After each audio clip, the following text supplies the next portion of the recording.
Aujourd'hui, je suis très heureuse, très contente parce que tu as accompli des merveilles pour moi et j'aimerais lui dire merci. J'aimerais chanter et danser en son honneur. Bien souvent, nous cherchons des raisons pour lesquelles nous devons louer Dieu. Alors, j'aimerais qu'ensemble, ce soir, nous observions un peu le sujet de la louange et que nous comprenions en tant que chrétiens, en tant qu'enfants de Dieu, dans quelles circonstances il nous faudra louer mon Dieu. Alors, très chers amis, bonsoir à vous et très bonne écoute. C'est normal et c'est bon de louer Dieu, de lui dire merci lorsque nous recevons les choses que nous nous demandons. Mais c'est aussi bon et aussi digne de le louer même quand tout va mal. Et à cet effet, j'aimerais qu'on examine ensemble deux cas que nous connaissons déjà tous, parce que ce sont des cas qui sont produits dans la Bible.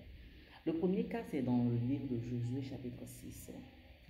Là, nous voyons comment le peuple d'Israël a traversé la ville de Jéricho. Jéricho était une ville qui était entourée et protégée par des grands murs, disons, indestructibles.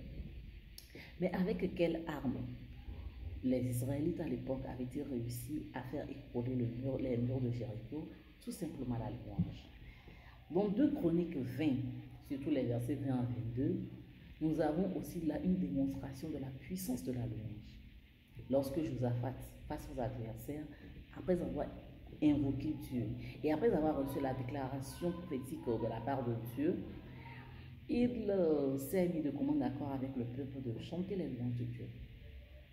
Et il a dit une chose très importante au peuple à l'époque, il leur a dit, croyez en Dieu. Lorsque nous louons Dieu, en fait, nous chantons la nature de notre Dieu. Nous chantons à quel point il est beau, à quel point il est grand, à quel point il est puissant, à quel point il est infaillible, à quel point rien ne lui est impossible, à quel point il est aimant, à quel point il est fidèle. Alors, laissons-nous nous poser cette question. Y a-t-il une situation qui va changer la nature de Dieu? Aucune. Aucune situation ne change la nature de Dieu. Alors même si tout va mal, chanter lorsque tout va mal surtout, c'est une déclaration de foi envers Dieu. C'est une façon de lui dire, Seigneur, je sais que tu es là. Je sais que la situation là, certes, elle est difficile pour moi, mais elle ne l'est pas pour toi. Et je sais que tu ne m'abandonneras jamais.